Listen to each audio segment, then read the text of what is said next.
இயேசு கிறிஸ்து சிலுவையில் கூறிய 7 வார்த்தைகளை குறித்து இப்போ நம்ம தியானிக்க போகிறோம். அதாவது இந்த இயேசு கிறிஸ்து யாருன்னு சொல்லி பார்த்தீங்கன்னா, கடவுளே மனுஷ அவதாரம் எடுத்து இந்த உலகத்துக்கு வந்தார். சரியா? எதுக்காக வந்தார்னா, மனுஷனுடைய பாவம் மன்னிக்கப்படுறதுக்காக தன்னையே பலியாக கொடுக்கறதுக்காக தான் அவர் வந்தார். இறந்த எந்த மனுஷனுடைய ஆத்மாவும் ஒன்று நரகத்துக்கு போகணும், இல்லைன்னா மோட்சத்துக்கு போகணும். அது எல்லாருக்கும் நமக்கு தெரியும். அப்போ உலகத்தில் இருக்கும்போதே ஒரு மனுஷனுக்கு பாவம் மன்னிக்கப்பட்டாதான் அவனுடைய ஆத்மா கடவுள் இருக்கிற அந்த மோட்சம் இல்லை பரலோக ராஜ்யம்னு சொல்லப்படுற இடத்துக்கு போக முடியும். அந்த பாவ மன்னிப்புக்காக உலகத்துக்கு வந்தவர் தான் இயேசு ரட்சகர். அந்த இயேசு அவர் என்னெல்லாம் பேசினாரு அப்படிங்கிறது தான் நம்ம இந்த வேளையில் தியானிக்க போகிறோம். முதலாவது வார்த்தை, பிதாவே இவர்களுக்கு மன்னியும், தாங்கள் செய்கிறது இன்னதென்று அறியாது இருக்கிறார்களே. லூக்கா 23 அதிகாரம் 34 வசனம். அதாவது இந்த வசனத்தை பாருங்க, முதல் வார்த்தை என்ன போட்டிருக்கு? பிதாவே அப்படின்னு சொல்லி போட்டிருக்கு.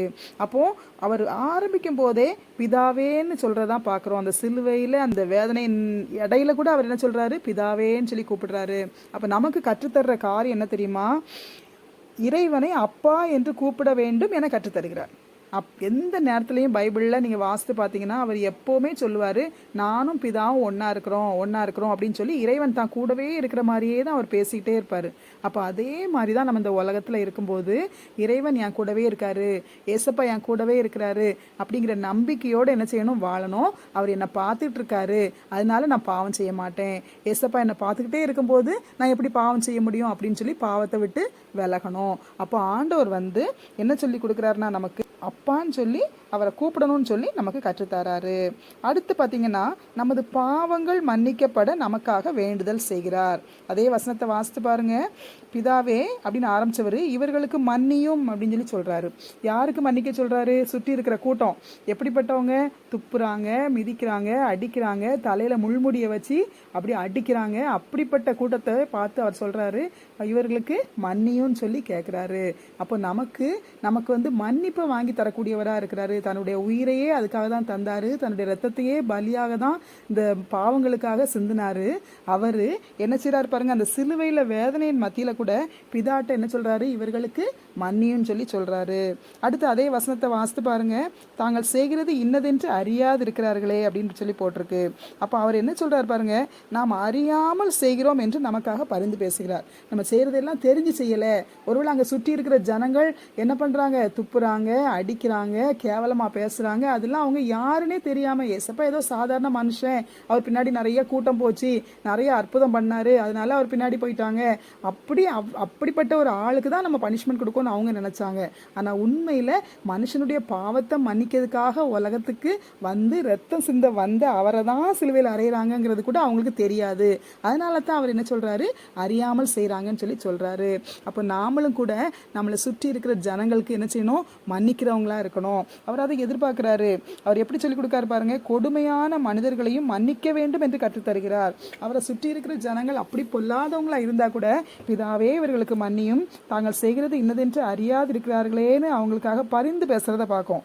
பரிந்து பேச மட்டும் இல்லை, நமக்கு என்ன கற்றுத்தரார்னா, அப்படிப்பட்ட கொடுமையான மனுஷங்களை கூட நம்ம என்ன செய்யணும்? மன்னிக்கணும் அப்படின்னு கற்றுத்தர்றாரு.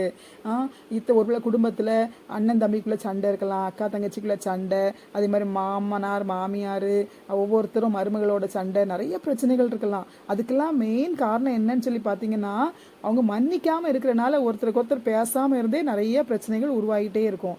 பிரச்சனைக்கு மேலே பிரச்சனை உருவாகிட்டே இருக்கும். ஒவ்வொருத்தராக சொல்லி கொடுப்பாங்க, தூண்டி கொடுப்பாங்க. உன் மருமக அப்படி சொன்னா தெரியுமா, உன் மாமியார் இப்படி சொன்னா தெரியுமான்னு அந்த பக்கமும் இந்த பக்கமும் தூண்டி கொடுக்குற மக்கள் நிறைய பேர் இருக்கிறாங்க. அப்படி மற்றவங்க பேச்சை நம்ம கேட்டுக்கிட்டே இருந்தால் நம்ம வீட்டில் தான் சந்தோஷம் இருக்காது, சமாதானம் இருக்காது. அப்போ நம்ம எப்படிப்பட்டவங்களா இருக்கணும்னு சொல்லி ஆண்டவர் சொல்லி கொடுக்குறாரு.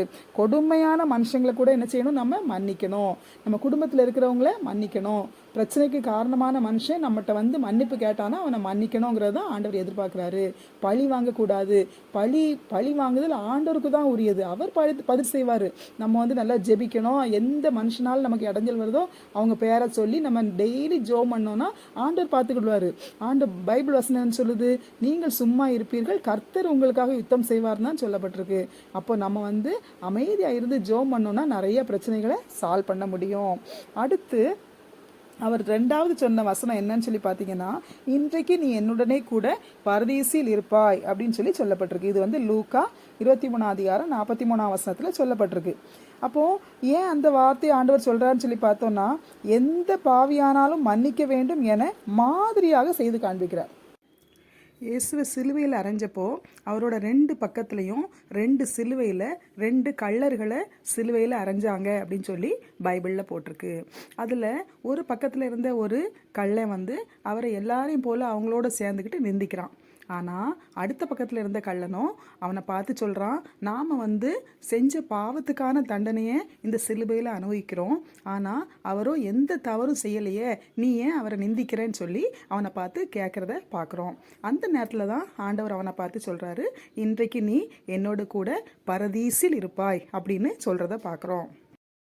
அந்த கல்லை தன்னுடைய தவறை உணர்ந்ததுனால அவனோட பாவம் அந்த இடத்துல மன்னிக்கப்பட்டது. அதனால தான் ஆண்டவர் அவனை பார்த்து இன்றைக்கு நீ என்னோடு கூட பரதீசில் இருப்பாய் அப்படின்னு சொல்லி சொல்கிறத பார்க்குறோம். அப்போ எந்த பாவியானாலும் ஆண்டவர் மன்னிக்க வல்லவர் அப்படிங்கிறத நமக்கு கற்றுத்தராரு.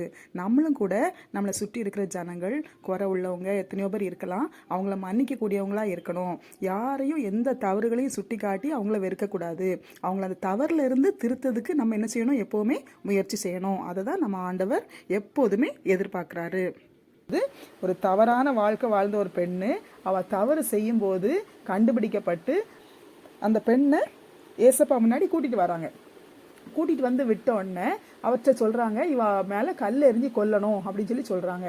உடனே ஏசப்பா சொல்கிறாங்க, உங்களில் பாவம் இல்லாதவங்க முதல் கல்லை அவன் மேலே ஏறிங்கன்னு சொல்லி அவர் பாட்டு அமைதியாக உட்காந்துருக்காரு. உட்காந்துருக்கும் பார்த்தா எல்லாரும் அப்படியே அமைதியாக நிற்கிறாங்க. நின்றுட்டு ஒவ்வொருத்தராக அவங்க பாட்டு அவங்க வேலையை பார்த்து திரும்பி போயிட்டாங்க.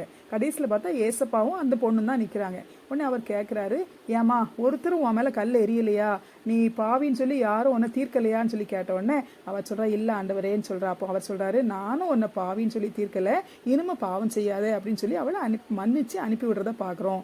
அப்படிப்பட்ட ஆண்டவர் தான் நம்முடைய ஆண்டவர். எந்த பாவியானாலும் அவர் தள்ளுகிற தேவனே இல்லை. குற்றச்சாட்டிக்கிட்டே இருந்துக்கிட்டு அவன் திருடேன் திருடேன் திருடேன்னு சொல்லிக்கிட்டே இருந்தால் அவன் திருந்திடுவானா? அது ஏன் திருடுறான், அவனை சரிப்படுத்த நம்ம ட்ரை பண்ணலாம் இல்லையா? அது மட்டும் இல்லை, ஒருவேளை படிப்பு இல்லாமல் போயிருக்கலாம், சின்ன வயசுலேயே அம்மா அப்பாவை இழந்திருக்கலாம், யார் வீட்லேயோ கஷ்டப்பட்டு வளர்ந்துருக்கலாம், அப்போ வீட்டை விட்டு வெளியே போன பிள்ளைங்களா கூட இருக்கலாம். அப்படிப்பட்ட பிள்ளைங்க தான் எதிர்காலங்களில் தவறான செயல்கள் செய்கிறவங்களா மாறுறாங்க. அப்போ நம்மளுடைய பணி என்னன்னா, அப்படிப்பட்டவங்களை திருத்தணுமே தவிர அவங்கள குறை சொல்லிக்கிட்டே இருக்கக்கூடாது. அதுதான் நமக்கு ஆண்டவர் என்ன செய்கிறாரு, கற்றுத்தராரு. அடுத்து என்ன சொல்கிறார் பாருங்க, மரண பயத்தில் இருந்த மனிதனுக்கு மரணத்துக்கு பின் வாழ்வு உண்டு என காட்டுகிறார். அந்த சிலுவையில் தொங்கும்போது இவர் ஏசப்பா கூட ஆண்டவர் இருக்கிறதுனால அவர் தைரியமாக இருந்துட்டு இருக்காரு. ஆனால் 2 பக்கமும் இருக்கிற கள்ளனுக்கு எந்த நம்பிக்கையும் கிடையாது. நம்ம எல்லா தப்பும் பண்ணோம், இப்போ சாக போகிறோம், நம்ம குடும்பத்தை எல்லாம் விட்டுட்டு போக போகிறோம்னு அவங்களுக்குள்ள ஒரு பயம்தான் இருந்திருக்கும்.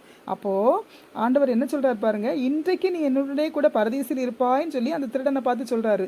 அப்போ அவனுக்குள்ள ஒரு நம்பிக்கை வரும். ஆஹா, நம்ம மரணம் ஆன உடனே நமக்கு எல்லாமே முடிஞ்சு போச்சுன்னு நினச்சோம், இவர் என்ன சொல்கிறாரு, நீ என் கூட வருவ, நான் இருக்க இடத்துக்கு நீ வரப்போறேன்னு சொல்லி சொல்கிறாரேன்னு சொல்லி அவன் சந்தோஷப்பட்டிருப்பான் இல்லையா? அப்போது மரண பயத்தில் இருந்த மனிதனுக்கு மரணத்துக்கு பின் வாழ்வு உண்டு என்பதை அவர் என்ன செஞ்சுறாரு, சுட்டி காட்டுகிறாரு.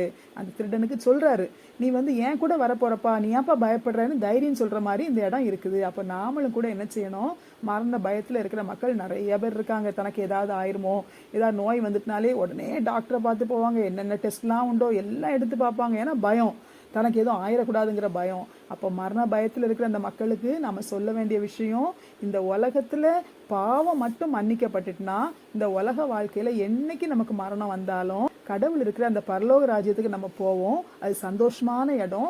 சரீரம் மட்டும்தான் இந்த உலகத்தில் அழிஞ்சு போகும், ஆனால் நமக்குள்ள இருக்கிற ஆத்மா அழியவே செய்யாது. அது போய் கடவுள் இருக்கிற இடத்துல போய் ரெஸ்ட் எடுக்கும், சந்தோஷமா இருக்குங்கிறத நம்ம என்ன செய்யணும், சொல்லணும். அடுத்து பாருங்க, நம்பிக்கையற்ற மனிதர்களிடம் நம்பிக்கையான வார்த்தைகளை பேச வேண்டும் என கற்றுத்தருகிறார். நம்பிக்கை இல்லாத மனுஷங்க நம்மளை சுற்றி நிறைய பேர் இருக்காங்க. சில பிள்ளைங்க பார்த்தீங்கன்னா சுத்தமாக படிக்கவே மாட்டாங்க. அவங்க மனசில் எப்படி இருக்கும் தெரியுமா, ஐயோ நம்ம படிக்கவே முடியலையே. நல்லா படிக்கிற பிள்ளைங்களெல்லாம் பார்க்கும்போது அவங்களுக்கு கஷ்டமாக இருக்கும், இந்த பிள்ளைலாம் இவ்வளோ மார்க் வாங்குதே, நம்மளால் வாங்க முடியலைன்னு சொல்லி ஏங்கும். அது மட்டும் இல்லை, நம்ம வாழ்க்கையில் ஃப்யூச்சரே இல்லையா, எந்த வேலைக்கும் வர முடியாதா அப்படின்னு சொல்லி ஏங்குற பிள்ளைங்க உண்டு. அதே மாதிரி படிப்பு மட்டும் இல்லை, இதே மாதிரி நிறைய விஷயங்களை சொல்லலாம். பிஸ்னஸ் பண்ணிகிட்டு இருக்கவங்களுக்கு சரியான வருமானம் இல்லாமல் இருக்கும்போது ஒரு பெரிய பிஸ்னஸாக என்றைக்கு நம்ம கொண்டு வர முடியும், நம்ம வாழ்க்கை என்றைக்கு என்னைக்கு செழிக்கும் அப்படின்னு சொல்லி ஏங்குற மக்கள் உண்டு. அப்படி நம்பிக்கை இல்லாமல் நம்மளால் எதுவுமே செய்ய முடியாதுன்னு சொல்லி நினைக்கிற மக்கள் நம்மளை சுற்றி நிறைய பேர் இருக்காங்க. அவங்களுக்கு நம்ம என்ன செய்யணும்? வாழ்க்கையில் நம்பிக்கையை கொடுக்கணும். ஆண்டவர் அந்த சிலுவையில் தொங்கும்போது கூட அந்த கள்ளனுக்கு நம்பிக்கையை கொடுக்குறாரு. நீ கவலைப்படாத, இப்போ நீ இறந்து போனாலும் சரீரம் போனாலும் உன்னுடைய ஆத்மா என் கூட வந்து அந்த ரெஸ்ட் பிளேஸ்க்கு வரப்போகுது, அந்த சமாதானமான இடத்துக்கு, அந்த பரலோக ராஜ்யத்துக்கு வரப்போகுதுன்னு சொல்லி அவர் சொல்றாரு. அதே போலதான் நம்மளை சுற்றி இருக்கிற மக்களுக்கு, நம்பிக்கை இல்லாத மக்களுக்கு நம்ம கற்றுக் கொடுக்கணும். இந்த உலகத்திலையும் நீ வந்து பாவம் மன்னிக்கப்பட்டா ஏசப்பாவும் கூட வந்துருவாங்க. அவர் இந்த உலகத்துல நம்பிக்கையான வாழ்க்கை வாழ உனக்கு உதவி செய்வாங்க. நல்ல உனக்கு எதிர்காலத்தை அமைச்சு தருவாங்க. இந்த வாழ்க்கை முடிஞ்ச பிறகும் பரலோக ராஜ்யத்துக்கு கூட்டிட்டு போவாருங்கிற நம்பிக்கையை நம்ம மற்றவங்களுக்கு சொல்லணும். அது மட்டும் இல்லை, பாவத்தை உணர்ந்து மன்னிப்பு பெற்ற மனிதனுக்கு இறப்புக்கு பின் பரலோகம் உறுதி என கூறுகிறார். இந்த உலகத்துல பாவம் மட்டும் மன்னிக்கப்பட்டாச்சுன்னா அவனுக்கு கட்டாயம் பரலோகம் உண்டுங்கிறத இந்த திருடனுடைய வாழ்க்கையின் மூலமா அவர் வந்து நமக்கு கற்றுத்தராரு. இல்லை என்ன சொல்லியிருக்கு பாருங்க, இன்றைக்கு நீ என்னுடனே கூட பரதீசில் இருப்பாய். அவனுக்கு எதனால அவனுக்கு அந்த குவாலிஃபிகேஷன் கிடைச்சது, அந்த தகுதி கிடைச்சதுன்னு பார்த்தோம்னா, அவன் என்ன சொல்றான் பாருங்க, நாமளாவது பாவம் செஞ்சிருக்கோம் அதனால நமக்கு தண்டனை கிடைச்சிருக்கு அப்படிங்கிற வார்த்தையை அவன் சொல்றான். உணர்ந்ததுனால அவனுக்கு அந்த பரலோக ராஜ்யம் கிடைக்குது. அப்ப நாமளும் கூட இந்த உலகத்துல இருக்கும்போதே நம்ம செஞ்ச பாவங்கள், அதாவது ட்ரெயின் நிற்கும் போது டிக்கெட் எடுத்தால் தான் ட்ரெயினில் ஏற முடியும் இல்லையா? அதே மாதிரி தான் அந்த வாழ்க்கையில் இருக்கும்போதே அந்த பாவ மன்னிப்புங்கிறது ஒரு டிக்கெட் மாதிரி தான். அந்த பாவ மன்னிப்பை நம்ம பெற்றே ஆகணும். அதான் பைபிள் வசனம் சொல்லுது, இயேசு கிறிஸ்துவின் ரத்தம் சகல பாவங்களை நீக்கி நம்மை சுத்திகரிக்கும்னு சொல்லியிருக்கு. அது வந்து 1 யோவான் 1:7 இருக்கு. அப்போ இயேசுப்பா என் பாவத்தை மன்னியும்னு சொல்லி கேட்டால் அவர் நம்ம பாவத்தை மன்னிச்சிருவாரு. மன்னிச்சிட்டாருன்னா அவர் நம்ம உள்ளத்தில் வந்துடுறாரு. இந்த உலகத்தில் நல்ல ஒரு வாழ்க்கை வாழ்றதுக்கு அவர் உதவியாக இருக்காரு. இந்த உலக வாழ்க்கை முடியும் போதும் அந்த அவர் இருக்கிற அந்த பரலோக ராஜ்யத்துக்கு நம்மளை கூட்டிட்டு போவாரு. அடுத்து அவர் சொன்ன வசனம், ஸ்திரீயே அதோ உன் மகன், சீஷனே அதோ உன் தாய் அப்படின்னு சொன்னார். இது வந்து யோவான் 19:26-27 இருக்கு. ஏன் அவர் அந்த வார்த்தையை சொன்னாருன்னு சொல்லி பார்த்தோம்னா, முதல்ல வந்து அவர் வந்து தன்னை பெற்ற தாய்க்கு வயது காலத்தில் பாதுகாப்பை ஏற்படுத்துகிறார். அவர் வந்து சிலுவையில் தொங்கிட்டு இருக்காரு. அவர் வாலிப ஸ்டேஜ், அந்த ஸ்டேஜில் சிலுவையில் தொங்கும்போது அம்மா வயசானவங்களாம் நிச்சயமாக இருந்திருப்பாங்க இல்லையா? அப்போ என்ன பண்ணுறாங்க, அழுதுகிட்டு நிற்காங்க, எல்லாரும் நிந்திக்கிறாங்க, அவரை கேவலமாக பேசுகிறாங்க. உடம்புலேருந்து ரத்தமாக வடியுது, அவங்களால எதுவுமே செய்ய முடியல, தன்னோட பையனை அங்கேருந்து காப்பாற்ற முடியல. அப்போ அந்த அம்மா எவ்வளோ வேதனையோடு அழுதுட்டு இருந்திருப்பாங்க. நமக்கு இனி யார் இருக்கா, நம்மகிட்ட அன்பார்ந்த பையன் நம்மளை விட்டு பிரிக்கப்படுறானேன்னு சொல்லி அழுதுட்டு இருந்திருப்பாங்க. அந்த நேரத்தில் தான் ஆண்டவர் அந்த அம்மாவுக்கு ஆறுதலாக சொல்கிறாங்க, அம்மா ஸ்திரீயே அதோ உன் மகன் அப்படின்னு சொல்லி சொல்றாங்க. அது கூட அம்மான்னு சொல்லி சொல்லல. ஏன்னா அவர் வந்து உலக மனுஷனுடைய பாவத்துக்காக, ஒரு பாவ மன்னிப்புக்கான ஒரு ஆட்டுக்குட்டியை போலதான் அந்த உலகத்துக்கு வந்திருக்காரு.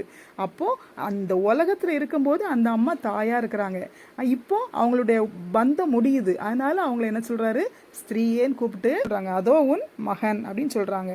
ஏன் அப்படி சொல்றாங்கன்னா, நீங்க கவலைப்படாதுங்கம்மா, என்கிட்ட அன்பா இருந்த சீஷன் இருக்கிறான், அவன் உங்களை பார்த்துக்கிடுவான் அப்படின்னு சொல்லி அந்த அம்மாவுக்கு ஒரு பாதுகாப்பை ஏற்படுத்துறத பார்க்கும். அடுத்து வந்து நமக்கு என்ன சொல்லி கொடுக்காரு, நாமும் நமது பெற்றோரை வயது காலத்தில் பாதுகாக்க வேண்டும் என கற்பிக்கிறார். நாமளும் என்ன செய்யணும், நம்ம அம்மா அப்பாவை வயசு காலத்தில் காப்பாற்றணும். இப்போ வந்து நம்ம சின்ன பிள்ளையாக இருக்கும்போது நம்ம அம்மா அப்பா தோளில் தூக்கி போட்டு சமைக்கிறாங்க, வேண்டியதெல்லாம் கொடுக்காங்க, நல்ல ட்ரெஸ் எடுத்து கொடுக்காங்க, யூனிஃபார்ம் தைச்சி கொடுக்காங்க, ஸ்கூலுக்கு அனுப்புகிறாங்க, காலேஜுக்கு அனுப்புகிறாங்க, என்னென்ன வேணுமோ அவங்க நமக்கு செஞ்சு கொடுக்குறாங்க. இதுக்கடையில் நம்ம தப்பு செய்யும்போது கண்டிஷன் பண்ணுறாங்க, எல்லாம் நம்மளை கரெக்டாக பண்ணுறாங்க. அப்படி பண்ணுற அந்த அம்மா அப்பா வயசாகும்போது அவங்கள என்ன செய்யக்கூடாது, கஷ்டப்படுத்தக்கூடாது. என் வீட்டில் 10 நாள் இருங்க, அண்ணன் வீட்டில் 10 நாள் இருங்க, அக்கா வீட்டில் 10 நாள் இருங்கன்னு ஒவ்வொருத்தர் வீட்டுக்காக அவங்கள பற்றி விடக்கூடாது.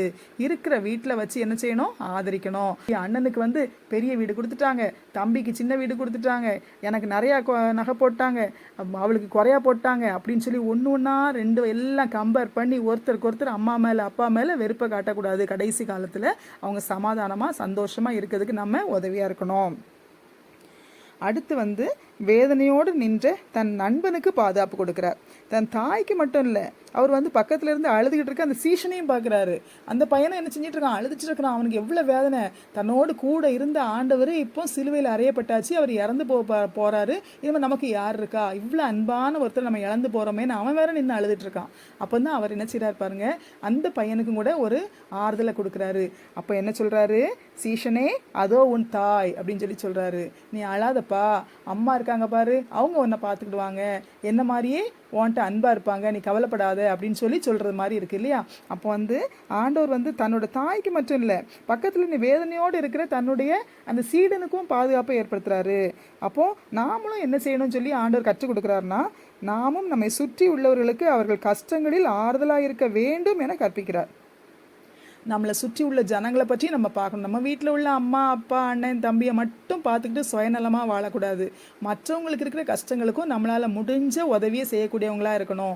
ஏழைக்கு இறங்குகிறவன் கர்த்தருக்கு கடன் கொடுக்குறான்னு இருக்குது. அப்போ நம்மளை சுற்றி இருக்கிற ஜனங்கள் சில நேரங்களில் சின்ன சின்ன தொகையை கூட கடன் கேட்டு வரவங்கலாம் இருக்காங்க.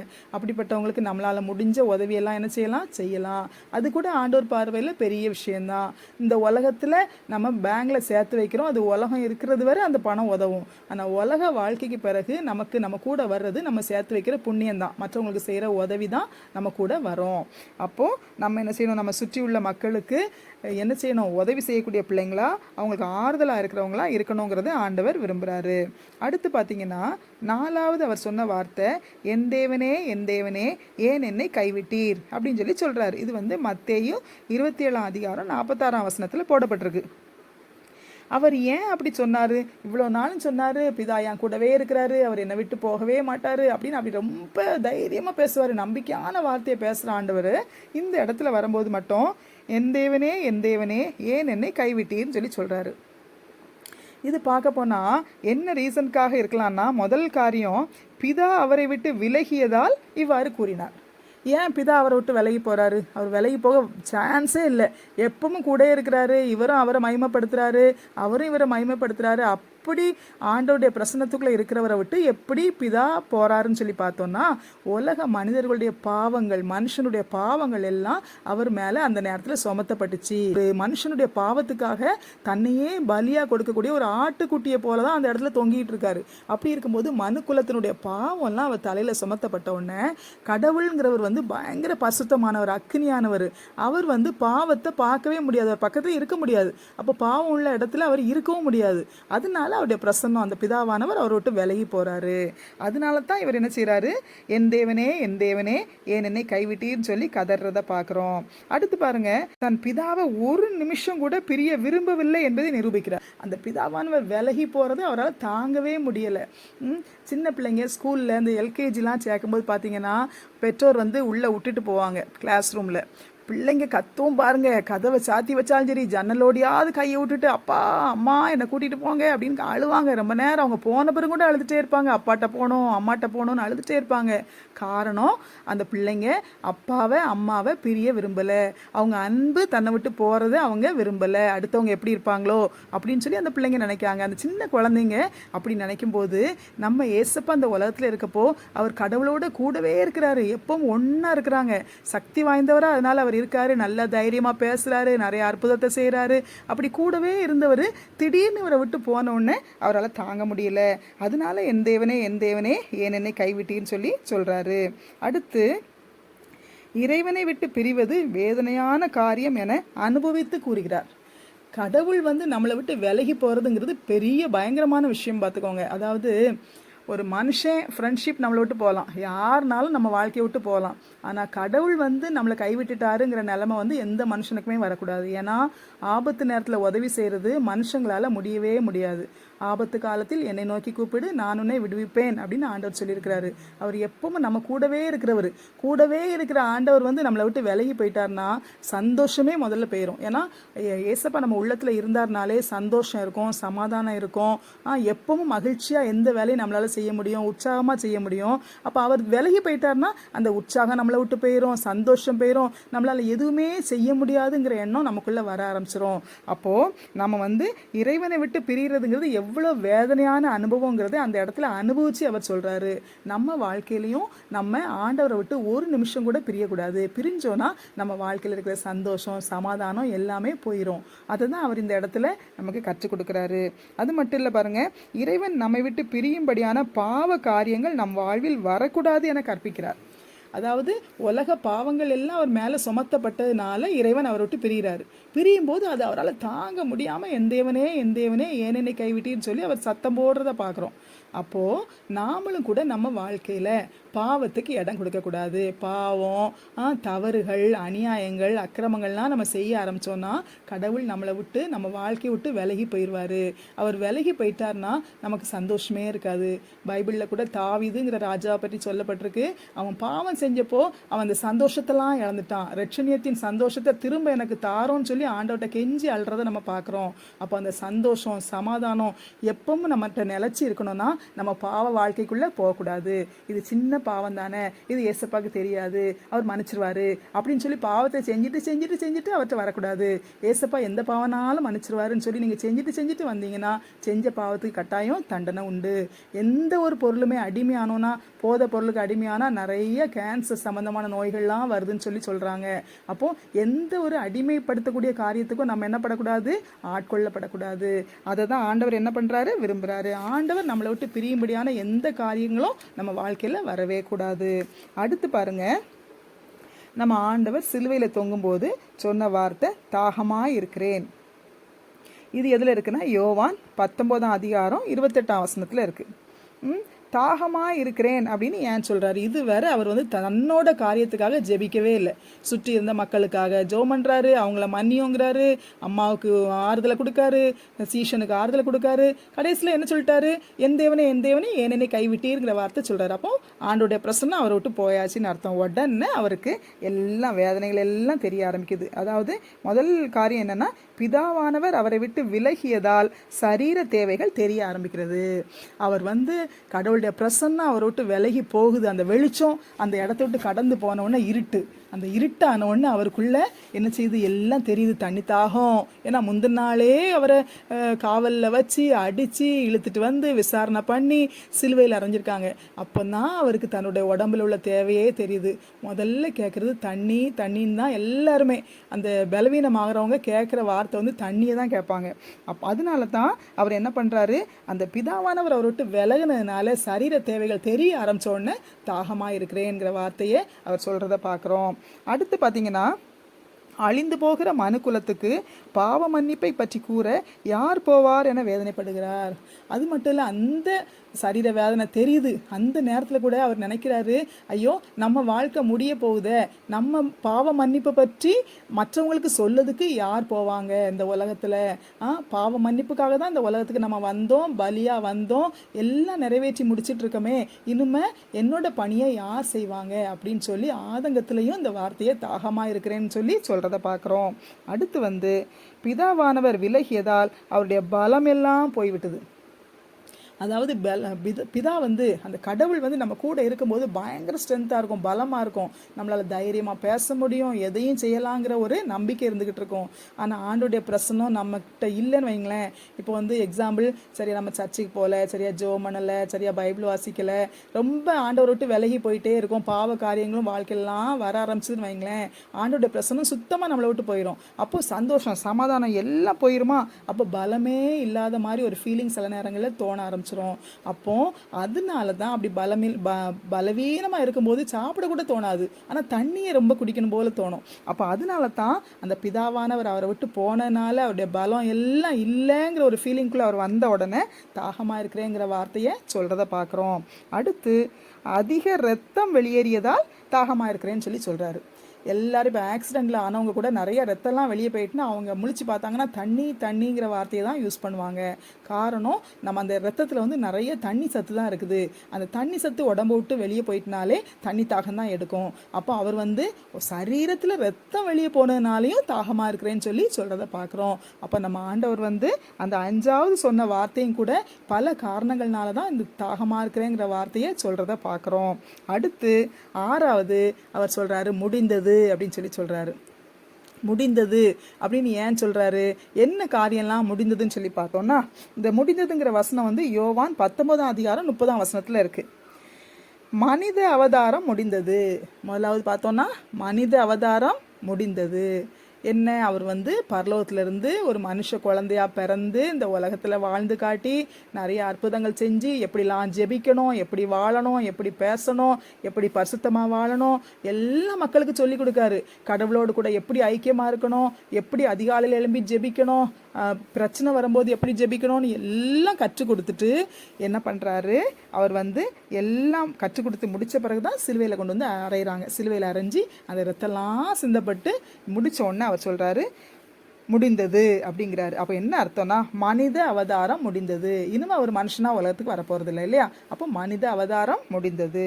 ரெண்டாவது, பாவ மன்னிப்பிற்கான இரத்தம் சிந்தப்பட்டு முடிந்தது. பாவ மன்னிப்புக்கு, அதாவது ரத்தம் சிந்துதல் இல்லாமல் பாவ மன்னிப்பு இல்லை அப்படின்னு தான் பைபிள் சொல்லுது. அப்போ ரத்தம் சிந்தி தான் பாவம் மன்னிக்கப்படணும் அப்படிங்கிறது தான் நியதியாக இருக்குது. அதுக்காக தான் ஏசப்பா தன்னுடைய ரத்தத்தெல்லாம் உலகத்தில் சிந்தினார். அப்போது அந்த ரத்தம், அதாவது பாவ மன்னிப்பிற்கான ரத்தம் சிந்தப்பட்டு முடிந்தது அப்படிங்கிறத பார்க்குறோம். அந்த முடிந்ததுங்கிற வார்த்தையுடைய மீனிங் பல வகையில் நம்ம எடுக்கலாம். முதல்ல மனித அவதாரம் முடிந்தது, அடுத்தது பாவ மன்னிப்பிற்கான ரத்தம் சிந்தப்பட்டு முடிந்தது அப்படிங்கிறாரு. அடுத்து சொல்கிறாரு, பழைய கட்டளைகள் முடிந்தது அப்படி எடுத்துக்கலாம். நம்ம பழைய கட்டளைகள் முடிந்தது அப்படின்னு சொல்லி கூட எடுத்துக்கலாம். ஏன்னா பழைய கட்டளைகள் மனுஷனால் கீழ்ப்படிவே முடியாத கட்டளைகள். பழைய கட்டளைகளை மீறி நிறைய பாவம் செஞ்ச மக்கள் உண்டு. அதனால் கடவுளுடைய தண்டனையை வாங்கினவங்கெல்லாம் உண்டு. அப்போது அந்த பழைய கட்டளைகளை எல்லாம் ஏசப்பா அந்த உலகத்தில் கடவுள் என்னெல்லாம் சொன்னாரோ அதுபடியே வாழ்ந்து நிறைவேற்றி முடித்து அந்த சிலுவையில் என்ன செஞ்சார், வெற்றி சிறந்தார். அப்போ அதனால தான் பழைய கட்டளைகள் முடிந்தது அப்படின்னு சொல்லி நம்ம எடுத்துக்கொள்ளலாம்.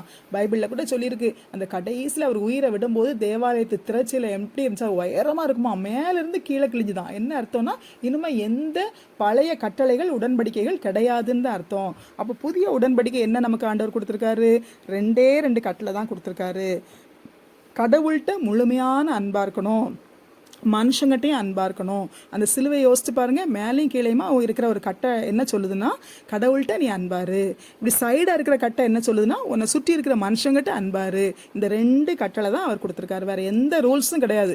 நீ அதிகாலையில் எழும்பணும், வீட்டெல்லாம் துடைக்கணும், குளிக்கணும், அதுக்கு பிறகு தான் நீ என்கிட்ட ஜெபம் பண்ண வரணும், அங்கே போகணும் இங்கே போகணும் அப்படின்னு அவர் எந்த கட்டளையும் சொல்லலை. நீ செய்ய வேண்டியது அன்பாரு. அன்பாயிருங்கிற வார்த்தையை தான் அவர் என்ன செஞ்சுருக்காரு, சொல்லியிருக்காரு. அன்பாக இருந்தாலே நம்ம பாவம் செய்யவே முடியாது. அப்போது பழைய கட்டளைகள் முடிந்தது அப்படிங்கிறதையும் நம்ம இந்த இடத்துல எடுத்துக்கலாம்.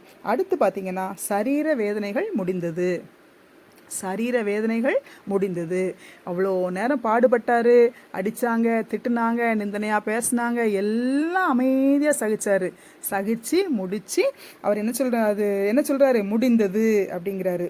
என்னது முடிஞ்சதுன்னா, அவருடைய சரீர வேதனைகளும் முடிஞ்சது அப்படின்னு சொல்லி நம்ம எடுத்துக்கொள்ளலாம். அப்போ எல்லா காரியத்தையும் அவர் என்ன செஞ்சார், முடித்தார், சிலுவையில் முடித்தார். அடுத்து 7வது அவர் சொல்கிற வார்த்தை, பிதாவே உம்முடைய கைகளில் என் ஆவியை ஒப்புவிக்கிறேன் அப்படின்னு சொல்கிறாரு. லூக்கா 23:46 சொல்லியிருக்கு. இப்படி சொல்லி அவர் ஜீவனை விட்டார்னு பைபிளில் சொல்லியிருக்கு. சரியா? அப்போ அவர் பாருங்கள், ஆரம்பத்தில் அவர் சொன்ன வார்த்தை பிதாவேன்னு தான் ஆரம்பித்தார். இப்போ என்ன செய்கிறார் பாருங்கள், பிதாவே என்று முடிக்கிறார். பிதாவேன்னு ஆரம்பித்தவர் பிதாவேன்னு முடிக்கிறாரு. நம்ம வாழ்க்கையிலும் கூட எந்த ஒரு காரியத்தையும் செய்யும் போதும் கடவுளை தேடணும், முடிக்கும் போதும் கடவுளை தேடணும், நன்றி சொல்லணும். செய்யும்போது அப்பா எனக்கு இந்த காரியத்தை செய்யறதுக்கு எனக்கு பலன் தாங்கன்னு கேட்கணும். முடித்த பிறகு ஏசப்பா இந்த காரியத்தை செய்து முடிக்க நீங்கள் பலன் தந்ததுக்காக நமக்கு நன்றிப்பான்னு சொல்லி ஜெபிக்கணும். அப்போ முடிக்கும் போது கூட பிதாவேன்னு சொல்லி கூப்பிடுறத பார்க்குறோம். எதுக்காக சொல்கிறாரு பாருங்கள், பிதாவே என்று ஆரம்பித்தவர் பிதாவே என்று முடிக்கிறார். அப்போ என்ன அர்த்தம், ஆரம்பத்துலேயும் அவரை கூடவே வச்சுருக்காரு, கடைசிலையும் அவர் என்ன செய்கிறாரு, பிதாவேன்னு சொல்லி தன்னுடைய ஆவியை ஒப்பு கொடுக்கறத பார்க்குறோம். அடுத்து அதை எப்படி எடுத்துக்கலாம்னா, கொடுத்த பிதாவிடமே தம் ஆவியை ஒப்புவிக்கிறார். யார் அந்த ஆவி அவர் கொடுத்தாங்க, பிதாவாகிய தேவன். அதாவது பிதாவாகிய தேவனும் மேலே இருந்தார், ஏசப்பாவும் உலகத்தில் இருந்தார். அது எப்படி சாத்தியம்னு சொல்லி நீங்கள் நினைக்கலாம். ஒரு சின்ன எக்ஸாம்பிள் சொல்ல விரும்புகிறேன். ஒரு கண்ணாடியில் சூரிய ஒளியை நம்ம காட்டி ஒரு பேப்பர் மேலே வச்சா அதில் தீ பிடிக்கிறத நான் சின்ன பிள்ளையில எங்கள் ஸ்கூலில் சொல்லி கொடுத்ததை வச்சு செஞ்சு பார்த்துருக்கேன். அதை பார்க்க முடிஞ்சிருக்கு. என்ன காரணம்னா, அந்த சூரியனுடைய வெளிச்சம் அந்த கண்ணாடியில் கூட அது சக்தி உள்ளதாக இருக்குது. அப்போது ஒரு சாதாரண ஒரு சூரியனே அங்கேருந்து கீழே ஒரு கண்ணாடியில் தண்ணியில் ஒளி வரும்போது ஹீட் வரும்னா, ஏன் சகலத்தையும் படைச்ச ஆண்டவர் அங்கேயும் இருந்துக்கிட்டு மனுஷ அவதாரம் எடுத்து இங்கே வரும்போது இங்கேயும் ஏன் செயல்பட முடியாது? அவரால் எல்லாம் செயல்பட முடியும். ஒன்றும் இல்லை, டேப் ரெக்கார்டரில் நம்ம பேசினோன்னா அந்த ரெக்கார்டிங்கை எங்கேனாலும் கொண்டு போக முடியுது. ஒரு வீடியோ எடுத்தோன்னா நம்ம எங்கேனாலும் கொண்டு போய் நம்ம பேசினதை காட்ட முடியுது. அதே மாதிரி தான் நம்மளை படைச்ச இறைவன் அங்கேயும் இருந்தார், அதே நேரத்தில் இங்கே மனுஷனாக செய்ய வேண்டிய காரியத்தை செஞ்சு முடிச்சார். முடிச்சிட்டாரு. செஞ்சு முடிச்சவர் அந்த ஒரே இடத்துக்கு பரலோக ராஜ்யத்துக்கு திரும்ப போறாரு. போகும்போது என்ன சொல்றாரு? பிதாவே உம்முடைய கைகளில் என் ஆவியை ஒப்பு கொடுக்குறேன்னு சொல்லி அவற்றையே தன்னுடைய ஆவியை ஒப்பு கொடுக்கறத பார்க்குறோம். அடுத்து சரீரத்தை உபத்திரவப்படுத்த தான் மனுஷனால் முடியும், ஆவியை ஒன்றும் செய்ய முடியாதுங்கிறத காண்பிக்கிறாரு. ஒருவேளை கஷ்டத்தின் மத்தியில் இருக்கிற மக்கள் எத்தனையோ பேர் இருக்கிறாங்க. சில பிள்ளைகள் பார்த்தீங்கன்னா சித்தி கொடுமையில் இருந்துக்கிட்டு இருக்கோம். அதே மாதிரி மாமியார் சில மருமகளை ரொம்ப கொடுமைப்படுத்துவாங்க. மருமக்கள் சில பிள்ளைகள் மாமியாரை ரொம்ப கொடுமைப்படுத்துவாங்க. மாமனார், அதே மாதிரி தாத்தா பாட்டி, அப்படி எத்தனையோ பேர் சில ஆட்களுடைய கைகளுக்குள்ளே இருந்து பிரச்சனைகளை சந்திச்சுக்கிட்டே இருப்பாங்க. அவங்க சரீரத்தை தான் அவங்க வேதனைப்படுத்த முடியுமே தவிர அவங்க ஆத்மாவை தொட முடியாது. அவங்க பரிசுத்தமாக இந்த உலகத்தில் இருந்தாங்கன்னா, பாவம் மன்னிக்கப்பட்டவங்களா இருந்தாங்கன்னா, இந்த உலக வாழ்க்கை முடியும் போது கடவுள் இருக்கிற ராஜ்யத்துக்கு போவாங்க. ஆனால் அவங்கள துன்பப்படுத்தின மக்கள், அந்த வேதனைப்படுத்தின மக்கள் அதுக்குரிய பாவத்துக்குரிய தண்டனையை நிச்சயமாக அனுபவிப்பாங்க. அதனால யாரனாலும் கஷ்டப்படுத்தினா கொஞ்சம் யோசிச்சு பண்ணுங்க. நம்ம செய்கிற வினை நமக்கே திரும்பி வரும். தன்வினை தன்னை சுடுன்னு சொல்லுவாங்க. தெனை விதைச்சவன் தனையை அறுப்பான், வினை விதைச்சவன் வினையை தான் அறுப்பான். நீங்கள் பாவத்துக்கு மேலே பாவத்தை செஞ்சுட்டு போனீங்கன்னா நீங்கள் செஞ்ச தண்டனை அதே காரியத்தை உங்கள் பிள்ளை உங்களுக்கு செய்யும். அப்போ யாருக்குனாலும் அநியாயம் கஷ்டம் பண்ண நீங்கள் நினச்சிங்கன்னா அது நமக்கே திரும்பி வருங்கிறத யோசித்து பார்த்து அந்த பாவம் செய்கிறத நிறுத்துங்க. அடுத்து ஆவியை விடும்போது கூட பிதாவிடம் ஜெபிக்கிறாருங்கிறத நம்ம பார்க்குறோம். எந்த மனுஷனும் சாக போகிற நேரத்தில் ஐயா அம்மான்னு தான் கத்துவான். ஆனால் இவர் பாருங்கள், சாகக்கூடிய நேரத்தில் ஜெபிக்கிறார். பிதாவே உடைய கைகளில் என் ஆவியை ஒப்பு கொடுக்குறேன் அப்படின்னு அமைதியாக கையில் ஒப்பு கொடுத்துட்டு ஜீவனை விட்டார் அப்படின்னு பைபிளில் இருக்குது. அப்போ அந்த நேரத்தில் கூட ஜெபிக்கிறாரு. அப்போ நம்ம என்ன செய்யணும்? வாழ்க்கையில் எவ்வளோ டீப்பான கஷ்டத்துக்குள்ளே போனாலும் சரி, சோதனையில் போனாலும் சரி, ஆண்டவரை விட்டு போகவே கூடாது, அவரை விட்டு பிரியவே கூடாது. என்ன செய்யணும்? ஜெபிக்கணும். அப்பா, இந்த கஷ்டத்துலேயும் நீங்கள் என் கூட இருக்கீங்களே, உமக்கு நன்றி ஆண்டவரே, இந்த கஷ்டத்துலேருந்து நான் வெளியே வர எனக்கு உதவி செய்யுங்கப்பா அப்படின்னு சொல்லி நம்ம ஜெபிச்சோன்னா நிச்சயமாக நம்மளை என்ன செய்வார்? அந்த கஷ்டத்துலேருந்து வெளியே வர்றதுக்கு அவர் உதவி செய்வார்.